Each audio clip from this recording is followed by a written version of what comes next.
Assalamualaikum warahmatullahi wabarakatuh. Waalaikumsalam Waalaikumsalam warahmatullahi warahmatullahi wabarakatuh.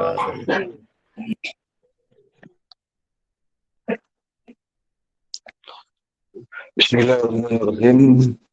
Alhamdulillah, alhamdulillah, alhamdulillahilladzi nazzala sakinah wassalatu wassalam ala nabil huda wa hikmah wa ala alihi wa sahbihi wa man wala. Amma ba'du. Puji syukur kita sama-sama panjatkan kepada Allah Subhanahu wa taala atas limpahan nikmat, taufik dan hidayahnya kepada kita semua, sehingga pada kesempatan yang berbahagia ini, yang mulia ini, kita dapat berkumpul bermuhajah, hadir di majelis zikir, majelis perguruan Thalab Naqsabandi, dalam sama-sama memenuhi kerohanian kita, tuntutan rohani kita, memenuhi kebutuhan rohani kita, memenuhi ya pada undangan ya para wali mursyid kita, undangan daripada para ya, orang-orang yang dekat dengan Allah, ya, memenuhi daripada apa yang menjadi kebutuhan ya daripada keluarga ibu bapak kita, saling warisin kita yang selalu nanti dan menunggu dari syafaat daripada keluarga kita masing-masing. Moga-moga Allah merahmati dan meridhoinya apa yang jadi hajat kita, tujuan kita. Amin, amin ya rabbal alamin. Salawat dan salam kita tak lupa menyampaikan kepada junjungan alam, junjungan Nabi besar Muhammad sallallahu alaihi wasallam. Allahumma salli ala sayyidina Muhammad wa ala ali Muhammad. Atas bimbingannya, petunjuknya, kemudian syafaatnya yang selalu kita harapkan, moga-moga kita patuh mengikuti dan mentaatinya secara zahir dan batin. Amin. Amin ya rabbal alamin. Alhamdulillah wa syukurillah wa ni'matullah. La haula wa la quwwata illa billah. Bahwa kita sudah tidak terasa ya dalam perjalanan kita ini, dalam masa ke masa dan waktu ke waktu ini selalu tidak terlepas dari soal-soal, baik soal-soal diri kita, keluarga, bahkan termasuk kepada sahabat-sahabat kita maupun yang lainnya. Itu merupakan satu sunatullah sesungguhnya, sesuatu yang memang Allah ciptakan dan bikin. Namun kita harus bersabar kita untuk menghadapi soal. Namun yang jelas bahwa bagaimana yang keimanan ini terpelihara, terjaga. Jangan iman ini lantaran yang lain-lain sehingga terbelokkan atau tertukar dengan hal-hal yang terjadi di luar atau di diri kita. Oleh sebab itu, di dalam wadah perguruan ini kita tetap adalah cara atau jalan kita mengelola keimanan itu menata keimanan itu. Kita dengan cara inilah kita untuk tetap selalu eksis ya. Keimanan itu selalu hidup, dia terang ya, diterangi dengan amal, terutama dengan amal zikir ini sebenarnya. Amal zikir inilah yang membuat kita enjoy nikmat hidup ini sebenarnya. Kenikmatan itu yang penting ya, itu yang berat, yang mahal sebenarnya, nikmat mahal. Kalau sudah Allah cabut nikmat itu, apapun yang kita kerjakan ya menjadi hambar ya, menjadi sia-sia, rasanya udah enggak nyaman kehidupan kita. Dalam walaupun kita memiliki apapun yang kita sudah peroleh misalnya, tetapi kenikmatan itu udah dicabut, udah enggak ada artinya ya, dalam hidup ini seolah-olah kita hidupnya hambar ya. Itu kenikmatan itu mahal, maka nikmat Allah, nikmat itu datang dari Allah, milik Allah. Itulah yang harus kita jaga. Nah, apa yang membuat itu kita bisa nikmat, ditambah kenikmatan kita karena kesyukuran kita kepada Allah. Dengan kesyukuran itu kita harus wujudkan melalui zikir. Nah, zikir inilah sesungguhnya akan menjadi perisai kita. Makanya seorang ketika di dalam halqah saja sudah tidak Allah kasih nikmat, apalagi tidak zikir. Bayangkan enggak? Itu soal gitu, tidak semua Allah kasih sebenarnya. Kenikmatan itu memang murni betul-betul hanya dari Allah dan milik Allah. Dan bagaimana cara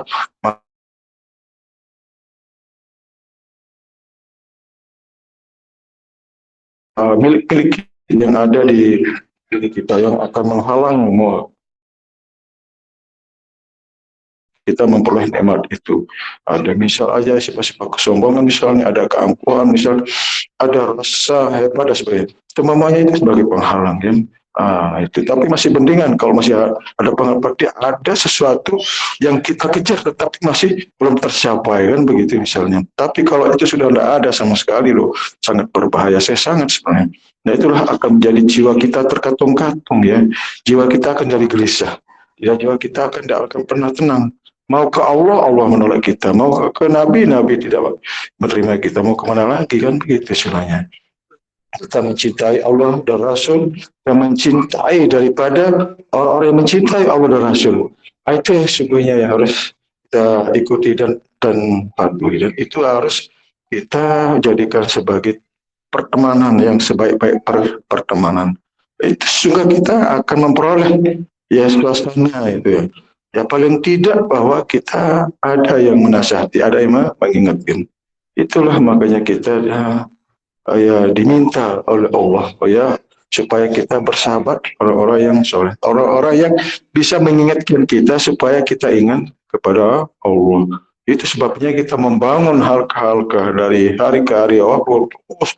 Ini kan sebagian orang kadang-kadang menolak, sebagian orang membencinya, sebagian orang itu menghindari, sebagian orang-orang yang tidak mau, tidak ada kecemburuan dia terhadap zikir ini sendiri. Sebenarnya yang kecemburuan ada apa? Orang ini berkumpul ada apa sih? Apa sih kenikmatan yang kita peroleh dalam zikir ini? Apa sih yang mereka perjuangkan, yang mereka harapkan di zikir? Kan seperti itu sebenarnya. Harus ada suatu penasaran di situ. Dan disitulah akan menjadi ketertarikan di situ. Kalau sudah ada ketertarikan, maka Allah tumbuhkan kenikmatan di dalamnya. Kalau sudah tumbuhkan kenikmatan, mustahil ditinggalkan jihar ini. Mustahil. Itu ya. Itu. Jadi tanda-tanda kita dijauhi oleh Allah berarti kita telah menjauhi daripada halqah zikir. Itu aja sebenarnya. Zikir adalah perkumpulan antara ada para wali-wali, para nabi-nabi di situ.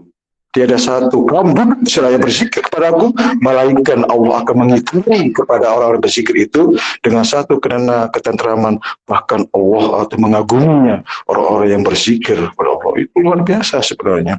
Makanya golongan yang utama nanti, yang paling dulu didahulukan oleh Allah masuk surga siapa? Oleh Allah. Allah katakan adalah az-zakirunallaha zakiran kasiran. Orang yang banyak berzikir kepada Allah, baik dia laki-laki maupun dia perempuan. Nah itu makanya syarat utama syaratnya sebagai jalan kita untuk bisa memperoleh rahmat Allah, ridha Allah, bertemu dengan Allah, berjumpa dengannya adalah dengan banyaknya berzikir. Omong kosong kalau orang itu ya tanpa dengan zikir itu bisa mendapatkan rahmat dari Allah. Dan salah satu amalan yang paling Allah banggakan, yang Allah cintai, yang paling suka adalah zikir. Dan juga zikir ini ketika kita zikir, Allah pun zikir kepada kita kan. Uskuruni uskurukum, kamu ingat maka aku ingat kamu. Itu luar biasa, itu sebenarnya. Dan dari untuk kita tidak sampai tidak melakukan zikir, tapi kita kadang syarakatul maudhu untuk zikir, kemun bau mondek, itu kan berbahaya sekali. Itu sebabnya dalam situasi sekarang ini adalah upaya kita, berupaya kita terlatih, terbiasa. Sehingga nanti di daerah terakhir itu akan menjadi mudah. Apapun itu adalah harus selalu dilatih, harus demikian. Maka basaba alaih. Orang-orang yang membiasakan diri akan menjadi terbiasa, susah. Itu walaupun kita hafal ini, itu bukan konsumsinya kolbu, itu konsumsi otak, konsumsi pikiran. Ya zikir ini konsumsinya hati, punya konsumsi itu yang punya kebutuhan sebenarnya. Itu sebabnya Allah katakan, ketahuilah bahwa zikir itu hati jadi tenang. Bukan pikirannya yang tenang ya, hatinya. Tapi pikiran itu tenang dengan hati yang tenang. Tapi jangan harap tenang pikiran karena banyak fasilitas, banyak kebutuhan, tapi hati yang galau, nggak mau ya. Itulah yang membuat orang bisa terjun bebas, ya cari cara-cara yang memang kadang-kadang yang dengan cara-cara yang tidak diredai oleh Allah kan. Sekarang ini kan banyak melampiaskan dirinya ke narkoba, ke hal-hal yang yang belok-belok lah, yang tidak bagus lah. Itu makanya kita hentakkan zikir ini adalah sebenarnya untuk melepas sebuah ikatan itu. Siapa yang mengikat kita di situ? Ada pukul setan sampai itu sebabnya pukulannya itu harus dihentak sehentak-hentaknya. Itulah pentingnya zikir jahar itu. Makanya kita mengajak sekeras-kerasnya melepas itu, nah itu baru sir enak. Enak tak sangat enak. Itu dibalut yang keras, ada kelembutan di dalamnya. Tetapi untuk memperoleh kelembutan harus kita berupaya dulu. Nah, ibarat kita berusaha bekerja dulu, sekeras bekerja semangat, nanti kan tinggal menikmati hasilnya kan begitu bisa. Seperti itulah bahasa-bahasa yang mudah untuk kita pahami sebenarnya. Nah, maka dalam wadah ini sangat luar biasa sekali. Orang-orang sudah mulai intip-intip, orang sudah mulai mengagumi, orang sudah mulai cari-cari cara dia untuk ikutnya. Bayangkan enggak? Itu yang luar biasa. Tapi kita tetap tenang aja, biasa-biasa seperti ini. Kita akan merasa bahwa kita merasa hebat dengan pujiannya, terus kita merasa lemah dengan hinaannya dan sujatan dan sebagainya. Kan biasa saja, standar saja. Itu yang baik. Akhirul umur awsat. Sebaik-baik perkara adalah yang di tengah. Kita ambil yang di tengah kan begitu. Jadi kita sudah terbiasa mau hujat, mau apa dan sebagainya, sudah terbiasa, sudah ditempa jauh sebelum-sebelumnya. Namun yang sekarang ini kan hanya orang-orang ini masih malu-malu sedikit ya, malu-malu kucing lah ya. Itulah istilahnya itu. Jadi kita hanya menunggu saja. Mereka datang, silakan, dia pun silakan kan gitu. Sudah yang berarti kita serukanlah kepada mereka, kepada jalan Allah. Kalau mereka tolong, ya kita juga silakan. Tapi bantahlah dengan cara yang baik. Ketika mereka tidak menyukainya atau menentang dengan apa yang kita imani, yang kita amalkan di dalam amalan kita dalam perbuatan. Yang penting kita landasan kita ada, hujah-hujah kita sudah ada. Itu sebenarnya Al-Quran, hadisnya sudah ada, nakliyah aja sudah ada, ijma dan kiasnya sudah ada. Mau apa lagi kan begitu. Memang perbedaan ini ada sunatullah. Allah menciptakan kita ini berbeda menjadi sebuah pilihan. Nah disitulah pentingnya nakliyah, mana yang kira-kira yang harus moga-moga yang pilihan mereka ini adalah pilihan yang baik dan mendapatkan rahmat dan ridha Allah, dan sehingga mereka sampai kepada tujuannya itu liqa rabbih. Demikian penjelasan yang singkat, moga-moga bermanfaat untuk kita semua. Kurang lebihnya mohon maaf. Wassalamualaikum warahmatullahi wabarakatuh.